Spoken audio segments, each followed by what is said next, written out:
Welcome to the Intentional Encourager podcast, where each episode brings you compelling conversations and stories designed to entertain, enlighten, and encourage. And now here's your host, Brian Sexton.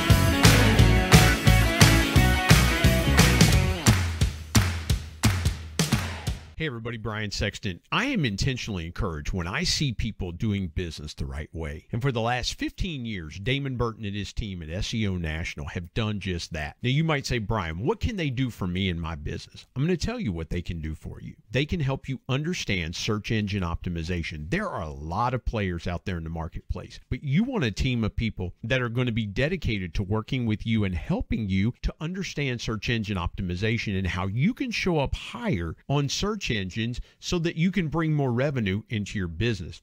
Damon and his team are full of integrity, honesty, decency, and trust. And if that's important to you and that encourages you, I would encourage you to give them a call today at 855-736-6285 or go to SEOnational.com and get a free quote and tell them you heard about it on the Intentional Encourager podcast. Get ready for a dynamite conversation coming up right now on the Intentional Encourager podcast. And welcome into the Intentional Encourager podcast. I'm your host, Brian Sexton. Thank you for joining us again today. Hey, I got to give a shout out this new background. I am loving this new background. We're using it for part 2 of this episode.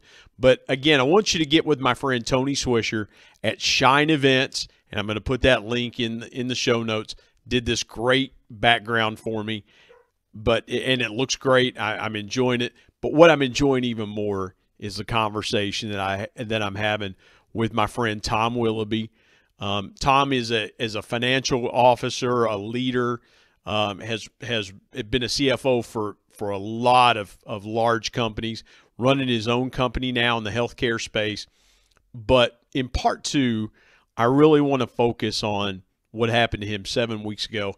Those of us that are friends of Tom, man, we were super concerned when we got the news that Tom had a cardiac event, and that's where I'm going to leave it because I want to welcome Tom and let him take the ball from there and run with it. Tom, man, again, I'm looking forward to this part of our conversation, and I appreciate you using this platform to really take a deep dive into your story. Oh man, it's a story that I could talk about it for days and days, and it's just so many life lessons in it, and so much transpired. It's just I'm still trying to wrap my head around it all. Well, and please forgive me for interrupting, but you've told bits and pieces of it on your Facebook page. I just want to say thank you for giving me the opportunity as your friend to tell it in more depth, and the honor is absolutely all mine. So take me to that day, August 20th, which was as we record this, less than 2 months ago, almost right at 2 months. So take me through the events of that day and what happened to you. And I may jump in with a question or two to pull a little more clarity out. Okay. So actually it was August 29th. 29th, forgive me. 29th. Yeah, it's etched in my memory. I won't forget that date anytime soon. So many things strike me about this, but it started off as the most typical day you could imagine. I'm dropping my son off at school. I went from there and I went to the gym, got on the elliptical, which I've done 1,000 times. I'm thinking about what I've got going on that day. I've got a haircut scheduled. I've got a couple of meetings scheduled that I got to go through. Talked to my son about cutting our grass that evening because it was going to rain the next day. Just absolutely as typical as you could imagine, routine, nothing out of the ordinary. And about 25 minutes into the elliptical, I'm not feeling good. And I wind up, and I couldn't quite put my finger on exactly, but I'm like, man, I don't feel good. I don't feel right. Stepped off, and I realized I'm having trouble breathing here. I got a little pain in my chest, and it's tight. And for just a split second, I thought maybe I've got bronchitis, because I remember bronchitis felt like somebody put a big rubber band around my chest. Yeah. And I said, no, it's not bronchitis. You're trying to convince yourself it's bronchitis, but you know that's not it. And my both hands were just ice cold, and I got sweat pouring off of me, and my hands are cold. This doesn't make any sense. And I said, these are signs of a heart attack. You need to get to a hospital. Were you scared at all? I was scared, but I also thought, man, I'm going to feel really dumb if I go to the hospital and they tell me, there's nothing wrong with you. And the hospital was about a mile away. And I actually wound up driving myself because I was like, I didn't know I was having a heart attack. I knew I was having these symptoms, but I wasn't sure. And I'm sitting there in my mind going, I have a bad genetic history. My dad had a heart attack about this age. And I'm going, so I have spent a lot of my adult life trying to take care of myself. I'm going, I had a full cardiac workup done 6 months ago, and they told me everything was fine. So this isn't making sense. Maybe it's not a heart attack. Maybe you were trying to overcome all the predispositions that would have said, okay, Tom, when you hit this age, here it comes, ready or not. And you're trying to do everything you can to avoid that day coming, and here it is knocking on your door just like clockwork. Yeah, exactly. So anyway, I get to the hospital, I walk right in, and I cannot say enough about the local hospital and the people there that took care of me.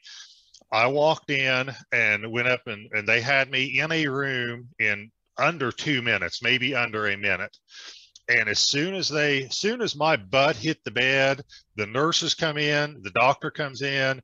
He said, start 2 IVs on the guy. He must have been expecting trouble, and they hooked up the EKG machine. And when I'm telling you, when they put that last little sticker on you for the EKG machine, the doctor was standing there reading it. And this is all just happening to me so fast. And as soon as he starts reading that EKG machine, the doctor looks at me and he says, you are having a heart attack right now. He said, you need, and this was a local hospital that doesn't have a lot of, there's certain services they don't offer, and they don't have a cath lab. Can we give them a shout? I would love to give them a shout out. Jackson General Hospital in Ripley, West Virginia. I want to give them a big shout out. Yeah, they are a part of WVU's health system, so they are part of a bigger health system, but they are my local hospital. And he said, you need to go to a hospital with a cath lab. We are calling a helicopter right now. And it's just hitting me like, how's this happening? 10 minutes ago, I was on the elliptical and feeling fine. 30 minutes ago, I was dropping my son off to school and telling him I'll see him at 3 o'clock.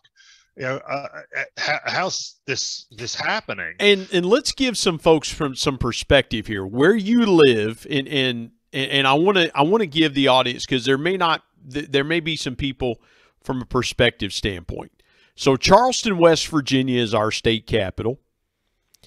Interstate 77, if you go an hour north, about a little over an hour north, you'll be in a town called Parkersburg, West Virginia. So you're about 30 minutes outside of Charleston and about 40 minutes from Parkersburg. So you're right in between. You're kind of in a no man's land situation there with healthcare. That's, people would say, well, why do they have to life flight him if he's at a hospital? Because the cardiac units, one's about 35 minutes away, the other's about 45 minutes away. And so forgive me for jumping in there. I wanted to give the audience a little bit of perspective of why they were thinking about life flighting you.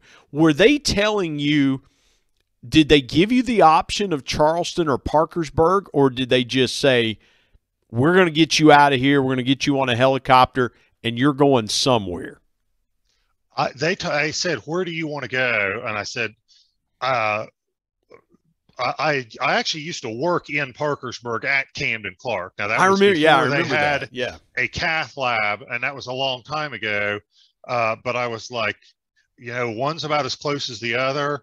And I said, I said Camden Clark, which is another part of the WVU health system. And I had a lot of not that I don't have confidence in other places, but I just knew with it being part of the WVU health system that it would be a good option. And I said Camden Clark, and they said, okay. And then I called my sister and about scared her to death. Told her I was said, I'm at the Jackson General ER. They're telling me I'm having a heart attack. How'd you like to get that call at 9 a.m. from your family member? Yeah, no doubt. No doubt. Yeah. And so they are making plans, and they're doing everything they can. They're giving me a big, powerful clot buster drug. They've given me an aspirin. They're giving me nitroglycerin. But what was happening, and let me say this to kind of put it in perspective, the heart attack was in an area of my heart, an artery, and I don't know the medical name of it, but the common man's name for that is called the Widowmaker, because that's what it does when you have a heart attack in that area. That is the main artery on the left side of your heart, and it feeds blood to the two lower chambers of your heart. Okay, so when that gets blocked, it's not just that area is blocked. Now you've got the two lower chambers of your heart not getting any blood either. And I had 100% blockage in the Widowmaker artery. Now, if you want to do some research on that or look it up, the odds of surviving that are about 12%. So it was, now thankfully, I didn't know what my odds were at the time. And I don't think they told me that artery is called the Widowmaker. But here is the part that I really have to talk to people about and share with people. While we're waiting on the helicopter, okay, my heart went into a specific rhythm, abbreviated called VTAC, and that rhythm is fatal, okay? If you stay in that rhythm, you die, and that's what happens when there's no blood getting to the lower ventricles of the heart.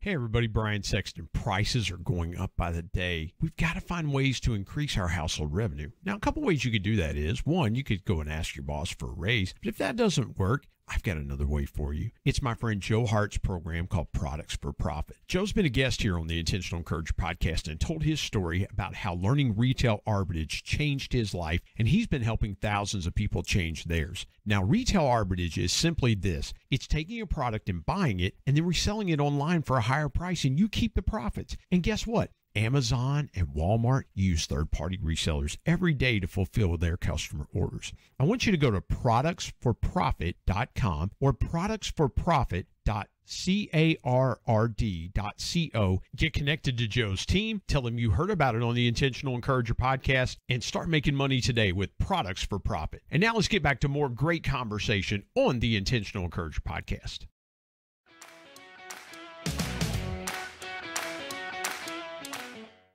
So that happens. I lose consciousness. My heart's stopping. I'm dying there. This is when you see the scenes on TV when they're bringing out the defibrillator. Okay, it was that bad. They are hitting me with the defibrillator, and I didn't know exactly how they did the defibrillator, but apparently they hit you with it. If it doesn't bring you back, they crank up the voltage. They hit you again, and they crank up the voltage again. And I'm still a little sketchy on some of the details, but they hit me with the defibrillator 6 times in total. As I understand, they hit me 5 times, and the 5th time brought me out of that VTAC heart rhythm. Then I went back into it, and they had to hit me again.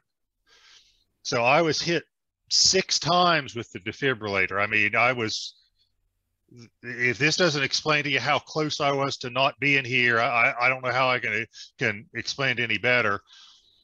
But I have to talk about what happened during that time period when I was unconscious, where they're hitting me with the defibrillator.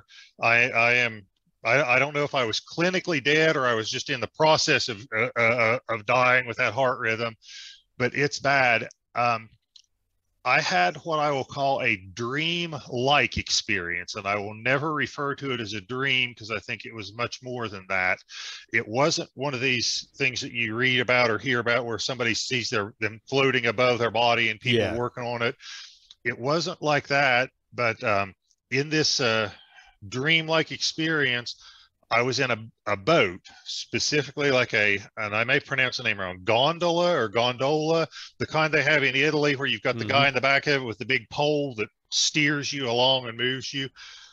I was in the boat. there was a guy, and there are certain things of this that stand out to me. There was a guy in the back of the boat that I can only describe his dress code as being like it was biblical times, is what it seemed to me. It was either a robe or a cloak, and he had a hood on that kind of obscured his face, and he's guiding us down this waterway. Now, that, if I'm saying that and you're hearing it for the first time, it may sound like a Grim Reaper type thing, and it wasn't Grim Reaper. I didn't associate that with that at all, but it did look like this is biblical times. That's what it struck me as. And for some reason, it was somewhat dark where we were, and it wasn't like there was I don't remember looking up, but I didn't feel like there was a night sky above us. It felt like we were in some kind of like a tunnel or a passageway where there's like more of a man-made roof over us. And anyway, in this experience, we come up to I'll call it a dock-like structure that blocked the waterway. Dock isn't the exact right word, but I don't know how else to describe it. And there is a man on the dock dressed the same way, biblical times. And he has to open up the dock to let you pass through and continue down the waterway. And we come up to this, and the guy in the boat says something to the guy on the dock, says, "I've brought this man to you to pass through." And I'm along for the ride here. I'm not saying anything. I'm not doing anything. I'm just there. And the guy on the dock, and this is kind of getting the answer, guy on the dock says, "This man cannot pass." That I distinctly remember. That was it. This man cannot pass. And that's the end of it. There was no explanation as to why I cannot pass. The guy in the boat didn't ask any questions or protest. He didn't say, "Well, I brought this guy all this way. What do you mean you're not going to take him?" It was just that was it. This man cannot pass. And the next memory that I have is I'm regaining consciousness in the ER, and they're doing chest compressions on me. They're doing Did CPR. you feel, Tom, did you feel before this dream happened to you, did you feel like, oh no, I'm going out, I mean, how did you lose consciousness? Did you just kind of go to sleep, or what was that like for you? I don't remember that part at all. I remember being in there and answering some of their questions and trying to get an idea of what's going on and being very scared. And I don't remember the process of losing consciousness. I remember the process of regaining it. And I didn't know, again, I'm not medically trained. I didn't know that after they shock you with the defibrillator, then they perform CPR too. I learned that when I woke up, and there's this big guy, pushing on my chest, and I'm kind of like, and I could figure out real quickly, if he's pushing on my chest, I must be doing CPR. Something must have happened. And they start to tell me that they had to shock me with the defibrillator, and told me I've caught up with the doctor and become friends with him on Facebook and gone back to visit him. So I don't know exactly what they filled me in at the time and what they told me afterwards. But yeah, they explained to me that I had been hit with a defibrillator and everything. And I had somebody tell me some things, because a lot of people have said, "Oh, this is like Greek mythology and the river Styx." Mm-hmm. and that stuff. And I'm like, no, that if I am telling you this and you're hearing the words, that may be what it sounds like, but experiencing it, it was not like that at all. And I had a friend of mine send me some stuff from a Christian author, and I wish I could remember the guy's name. I might be able to pull it up here, that explained what some of this stuff meant. And it's not at all what you would think, or Grim Reaper type stuff. Yeah. They said that if you're having this kind of experience, the water means you're in the presence of the Holy Spirit. The cloak or robe or whatever I would call it, that is symbolic. And it took me a while to understand the significance of this, but, and again, I feel like these things stick out to me for a reason. That there's a reason that dress code is so vivid in my mind. Yeah. And one of the things that sticks out to me, they said that is people who have the full armor of God. And I'm like, what do you mean the full armor of God? And I really had to think about that. And I kind of came to the conclusion of, we talk about sports teams a lot, and, you go and the Bengals are orange and black and the Steelers are black and gold. Okay. I started thinking, oh, this is like sports teams. That's the people that are on God's team. That's their uniform. I was like, oh, okay. I get it now. The boat, is the meaning that this Christian author attached to the boat was that this is, an experience or something that can influence a great many people. So I have told this story to friends, to neighbors, to colleagues, to on Facebook, to social media, anybody that will listen. I have told this because they said this is like a ministry that can influence many people. There's other things that are more obvious. When the guy on the dock said this man cannot pass, it was clear to me that God has a purpose for me, that it's no accident that I am still here, that I am here for a purpose. And I am trying so hard to work through the cardiac rehab to regain as much strength and stamina and energy, because whatever that purpose is, my thought is I need to be healed up as much as I can to fulfill it. Whether that purpose is just to be a father to my children, or whether it's that plus something else, I need all the health I can regain to fulfill that. Well, here's what I thought. Here's exactly what I thought when you were telling me that. What I thought was, you said, I was scared.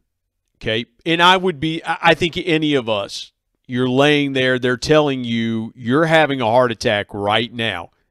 You would think, oh my gosh, I know I would say, oh man, is this it? Am I going to die in this hospital? Is that what it, and you're your children's primary caregiver, your son and your daughter, you're their primary caregiver. And what I thought was, and somebody may have a different thought about it. My thought was, it was a reassurance to you that you weren't going to pass. That, that the thought that goes through your mind is, well, what's going to happen to my kids? What's going to happen to this? What's going to happen to that? And maybe it was the Lord telling you, this man cannot pass yet because, one, it's not your time, and two, you do have that purpose. That's what went running through my mind. Now let's go. Let's kind of move into the story, and we can come back to that. You get life flighted to Parkersburg. Yeah. You're on it. You're on it now. They're loading you, so you regain consciousness. Mm-hmm. You're going to Parkersburg. What is now going through your mind? You've just had this dream. You're out of it. This man cannot pass. Did you feel peace? Did you feel, hey, let's knock this out? Because one thing I know about you too, Tom, you're a pretty practical guy. Like, okay, now that we know what we got to do, let's go get it done.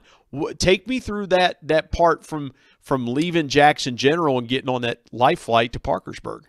Well, let me back up one step for that. Yeah, talking absolutely. about my kids, that was the thing that the doctors kept coming back to. As they said, you had kind of came in and out of consciousness a couple times, and every time you kept the same thing. Somebody call the school to pick up my kids. Somebody call the school. I'm not going to be able to pick up my kids, because I didn't know if I was going to live or die, but I knew I wasn't going to be discharged and going picking up my kids. I knew that at least for today, I kept thinking of my kids being there and nobody coming to pick them up and nobody knowing what happened to me, and them saying, "Where's Dad? What's going on?" So that was a big thought. I am not sure why, but this comes back to me a lot. When I was getting on a helicopter and taking the ride to the helicopter, I had all kinds of thoughts, but none of them seemed to be about dying. That stuff seemed to have passed by the time I got on the helicopter, and I'm not sure why. I do remember when I got to the to Camden Clark, and I asked the doctor, I said, "Am I going to make it?" And he said, "At this point, your odds are excellent. They're really good right now." Yeah, they are. Strange things, them rolling me out and me feeling how warm the air was, the door was open on a helicopter and seeing the blades go around and odd thoughts like, I never thought this would be my first helicopter ride. When they got me to Camden Clark and are getting ready to take me into the cath lab, at one point I counted 8 bodies around me working on me because they were prepping me to take me into the cath lab, and there was some debate about whether they're going to take me in or not because they had given me this powerful clot buster that thins your blood out. They were worried about the risk of bleeding, but they decided that the benefit was worth the risk to take me in. But one of the things that I have thought about and has come back to me that I am so grateful to all of these healthcare workers, from the Life Flight crew to Jackson General to Camden Clark, is the phrase when somebody's going through something like this that they use is, he's fighting for his life. I realize if somebody is maybe in a different situation, like maybe they're battling cancer or something, that phrase may be more applicable. But in my situation, I remember thinking that isn't a misused phrase, because all I can do is answer a few questions and pray. It is all of these other people that are fighting for my life. It's not me. I'm along for the ride. There's nothing I can do. You know, it's the doctor that's performing the CPR and the nurse that's administering the drugs and the flight crew that's taking me there and the cath lab personnel that are putting the stent in my heart. They're working their butts off. They're fighting for my life. I'm along for the ride. Well, Tom, here's the thing that I thought about as you were just saying that. Flawless execution, right? We hear about it all the time. You and I are big football fans. Like, boy, that was so flawlessly executed. But think about it. Had the life flight person not executed a flawless flight, you get to that cath lab and the people working on you, let's say there's the slightest thing that goes off or things like that, this may be a very different conversation if we're even having this at all. What I thought about was, man, you're talking about everybody else being in control. My thought was, as you were telling that just now, is, man, everybody executed flawlessly to get you to this, to get you here at this point. They absolutely did. And I also want to say, though, looking back on it, everything had to go exactly the way it did for me to be here, to the point that I say a blind man could see God's hand in this, to the point that when I left the gym, you know, there's 2 traffic lights. I caught both of them green. I got there, the doctor wasn't on a smoke breaker in the bathroom. The Life Flight helicopter hadn't already picked somebody else up and made me wait on a flight. There wasn't somebody else in the cath lab at Camden Clark when I landed. All these things had to go exactly the way they did for me to be here. And I'm like, you know, looking at that, a blind man could see God's hand in this.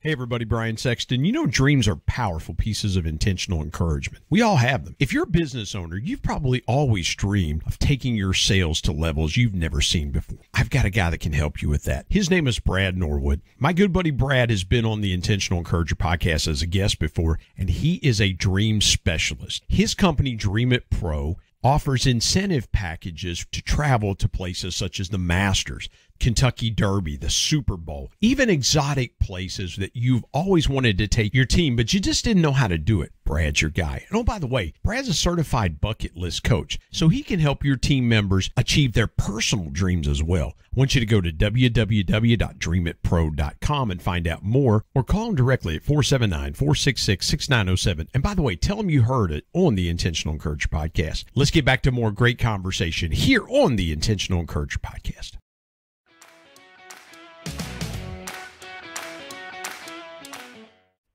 Man, that is so good. So you're in Parkersburg. They get you to the cath lab. And again, that's probably, you're right, is the fact of they've given you this clot buster to try to get that blockage, get rid of some of that blockage, if because knowing a little bit about a heart cath, they're not going to get rid of it totally that way. They've just got to be able to get it broken up enough to where they can go in there and do what they've got to do. So you're in the cath lab. Did you ever think at some point that you were going to have open heart surgery? Because that is an option sometimes in situations like that. Take me through the next little bit of that ordeal. Well, I didn't know this, that you're awake when you're in the cath lab. So I am sitting there and laying there in the cath lab, and I'm listening to the doctor, give out these orders, and the people respond to him and all this other stuff. And I'm like, oh, wow, I didn't know I was going to be awake for this whole thing. And as the doctor's doing it, I hear the doctor say, "Stent deployed." And when I heard that, I'm like, all right, I'm going to be okay. The stent's in place. I'm good now. It was all happening so fast. I didn't even think about the open heart surgery, to be honest, because it was just happening so fast. Because that's another thing that I just struggled to wrap my head around it and comprehend it when it was all over. At 7:45, I'm dropping my son off to school. At 8:30, I'm having a heart attack or whatever. At 9, or I don't know the whole time frame, I'm getting flown to a hospital. I'm going into a cath lab. By 12:30, I'm sitting in a bed in the cardiac unit at Camden Clark, feeling fine. I mean, I don't have a pain. I'm not wiped out. I'm not short of breath. I'm not anything. I'm grabbing my phone, responding to text messages and Facebook posts, and I'm like, this is surreal. It all happened so fast, and it impressed upon me the fragileness of life, because and I still was sitting there like, how did all this happen in just this short amount of time? I'm dropping my son off, telling him I'll see him at 3 o'clock. I'm being told I'm having a heart attack. I'm on a helicopter. I'm in a cath lab, and now I'm sitting here like nothing ever happened almost. It was just so surreal. The other thing that I've got to talk about, and I've got to say, is,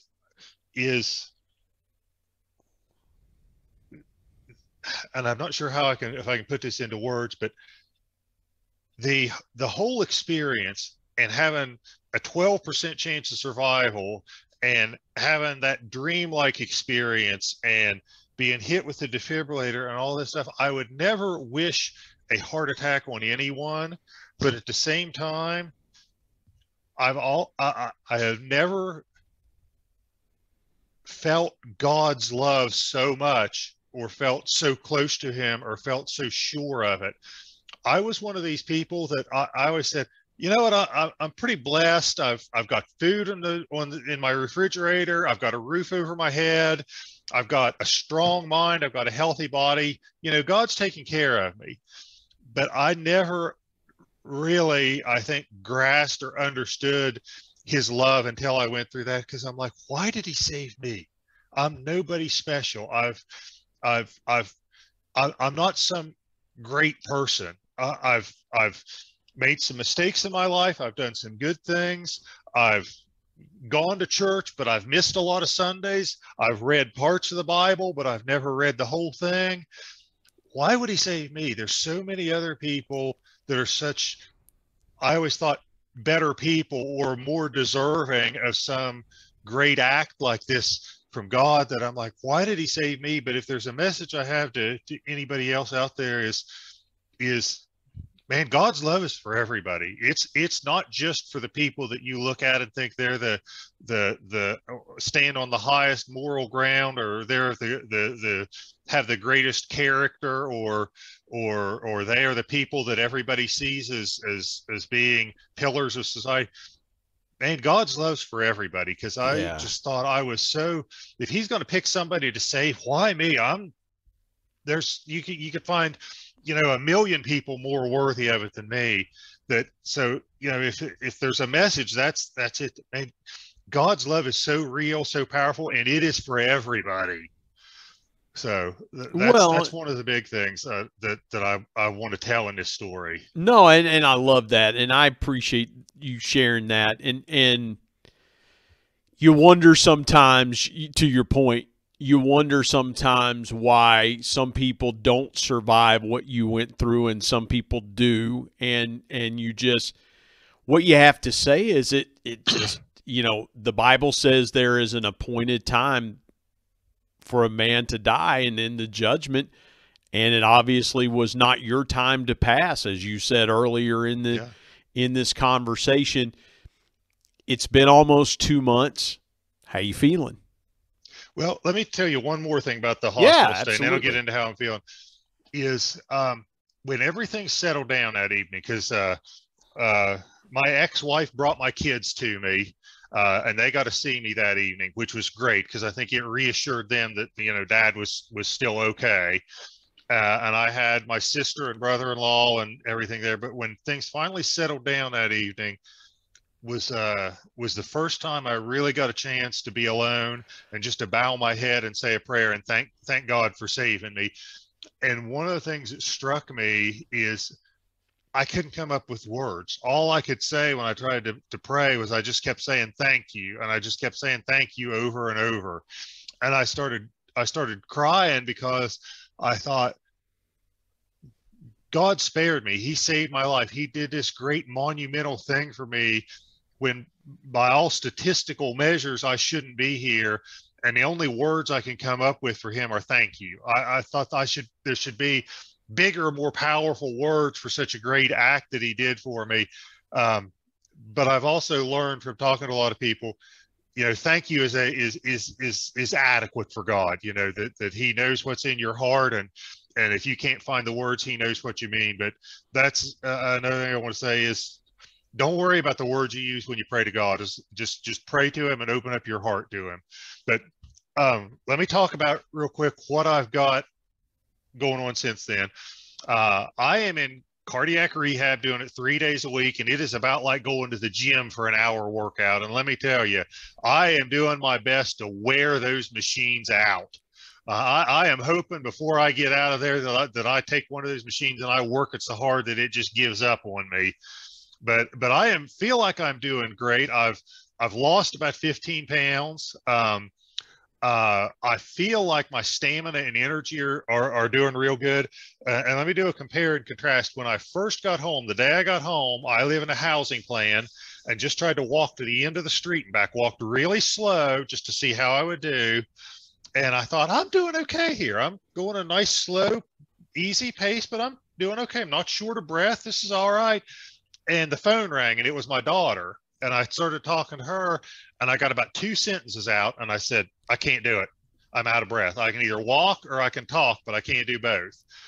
Contrast that to now, last Thursday, I took a 3-mile, very brisk walk around Cedar Lakes, which is a local kind of campground park area here in Ripley. 3 miles, very brisk pace, talking the whole time with a backpack on with a 10-pound weight in the back of it. So I like to think I am doing great. They will retest my heart here in another 4 or 5 weeks, see how much function I've regained, but I am feeling really good. I think I'm hoping I get a good result in that test because I feel really good. Well, it is absolutely amazing to talk with you. We've been keeping tabs on you, those people that know you, and you and I have a mutual friend, and I told you before we started recording, we were keeping tabs on you, and I am beyond grateful that you shared your story with me, that you had enough confidence in me to share that story with me and this audience. And again, those conversations, of course, we had done this. We'd done this years earlier before there was ever a maybe we should have hit record on some of those conversations. Maybe we should have. We had a lot of conversations, probably as many or more conversations about life than we did about business. Yeah, and it was, and this conversation about life is no different. And again, connect with him at tom.willoughby, WILLOUGHBY, at 340B 340B Max or 340B Dash Max. Dash Max. Thank you for correcting me. 340B-max.com. Find him on Facebook. Tom, you're the best, man. I appreciate it, and I have so enjoyed this conversation. Thank you for joining me on the Intentional Encourager podcast. Oh, it's been great catching up with you. Glad to be here. Literally, glad just to be here. Yeah, I am glad too, man. I am glad too.